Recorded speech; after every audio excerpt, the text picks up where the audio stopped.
नमस्कार बंधुगण आपण ओडिया संकलन को स्वागत।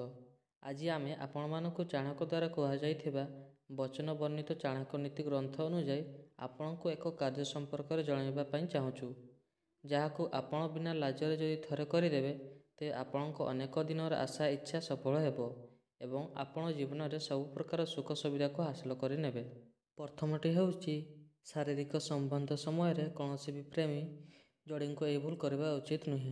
प्रेम संबंध को मजबूत करने परस्पर मध्य बुझाणा रहा निहाती आवश्यक होता है। जो प्रेमी जोड़ी लाज करथांती एवं संभोग करने समय लाज करथांती तेबे सेमानंक मध्य अन्य कौन पुरुष किंबा अन्य महिला जगह तैयारी करिपारे।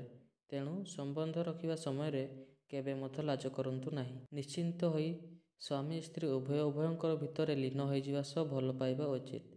एथिरे ही आपणको भल हेबो। द्वितीयटी होउची भोजन ग्रहण करने समय केबे मध्य लाज करंतु नाही। चाणक्यंक अनुଯାयी भोजन करने समय कौन भी व्यक्ति भोजन ग्रहण करने समय केबे मध्य लाज करंतु नाही। चाणक्यंक अनुଯାयी भोजन करने समय कौन भी व्यक्ति को लाज करने उचित नुहे। जो लोक खाद्य खाइबार लाज लगी थाए सेमाने सबुबले भोकिला ही सही थांती एवं यह तांको पाई परे बहुत बड़ चिंता पलटि जाए। भोकिला व्यक्ति सहजरे क्रोध शिकार होता है। तेणु सर्वदा पेट पूरा खाद्य खाइबा उचित एवं भोजन करने समय लाज बिल्कुल भी करंतु नहीं।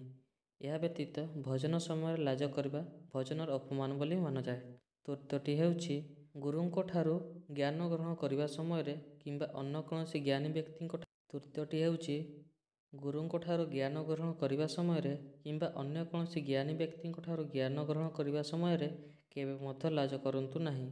जो व्यक्ति ज्ञान ग्रहण करने समय लाज करिथाए से व्यक्तिर ज्ञान सबुबले अधा रही जाइथाए एवं एभली मनीष निज जीवन में केबे मध्य सफल हो पारे नहीं। आपण मानक जदि आम वीडियो भल लगुथाए तेबे आम चैनल को लाइक शेयर एवं सब्सक्राइब करदेवे।